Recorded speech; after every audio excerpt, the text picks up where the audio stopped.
So they took charge of Jesus. He went out, carrying his cross, and came to the place of the skull, as it is called. In Hebrew it is called Golgotha.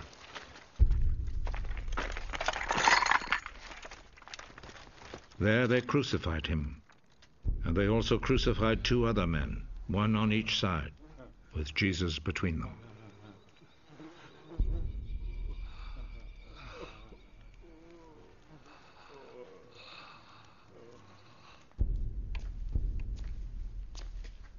Pilate wrote a notice and had it put on the cross. Jesus of Nazareth, the King of the Jews, is what he wrote.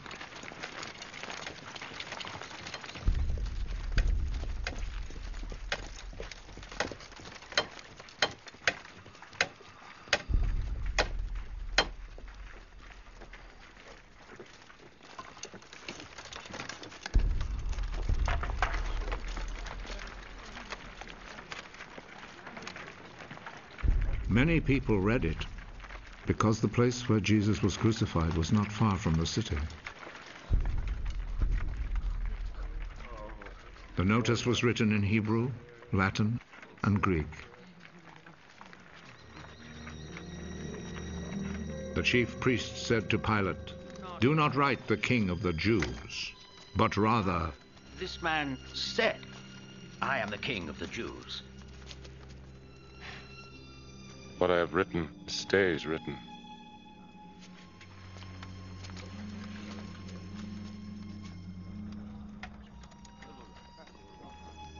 After the soldiers had crucified Jesus, they took his clothes and divided them into 4 parts, 1 part for each soldier. They also took the robe, which was made of 1 piece of woven cloth without any seams in it. The soldiers said to one another, "Let's not tear it. Let's throw dice to see who will get it." This happened in order to make the scripture come true.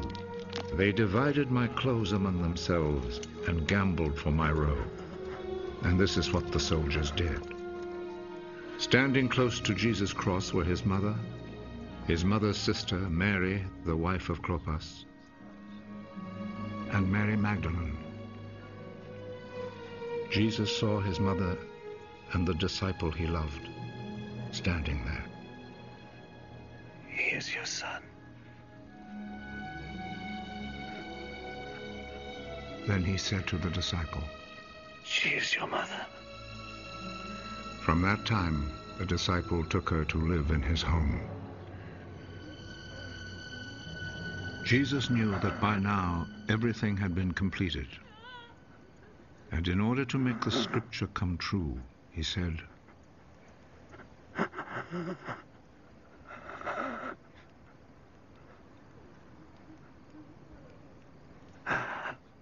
"I am thirsty."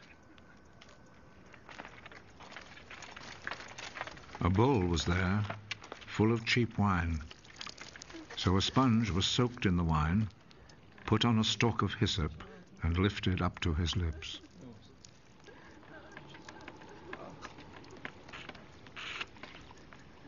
Jesus drank the wine.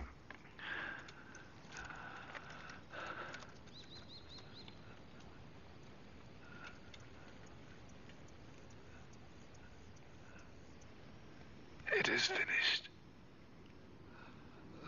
Then he bowed his head and gave up his spirit.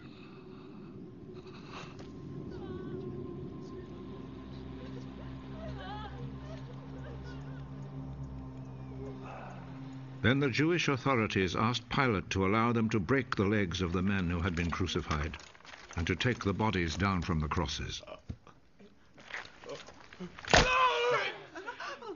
They requested this because it was Friday, and they did not want the bodies to stay on the crosses on the Sabbath, since the coming Sabbath was especially holy. So the soldiers went and broke the legs of the first man and then of the other man who had been crucified with Jesus. But when they came to Jesus, they saw that he was already dead, so they did not break his legs. One of the soldiers, however, plunged his spear into Jesus' side,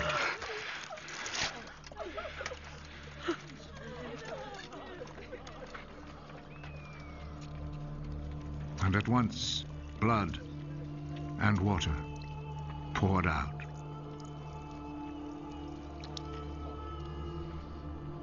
The one who saw this happen has spoken of it, so that you may also believe. What he said is true, and he knows that he speaks the truth. This was done to make the scripture come true. Not one of his bones will be broken. And there is another scripture that says, people will look at him whom they pierced.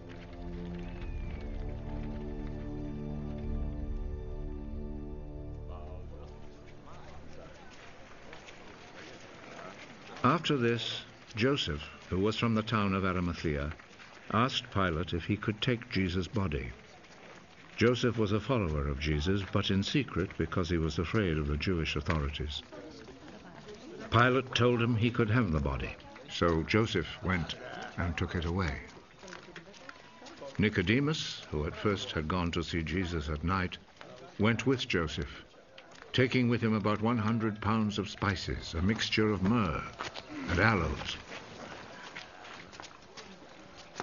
The two men took Jesus' body and wrapped it in linen cloths with the spices, according to the Jewish custom of preparing a body for burial. There was a garden in the place where Jesus had been put to death, and in it there was a new tomb where no one had ever been buried. Since it was the day before the Sabbath, and because the tomb was close by, they placed Jesus' body there.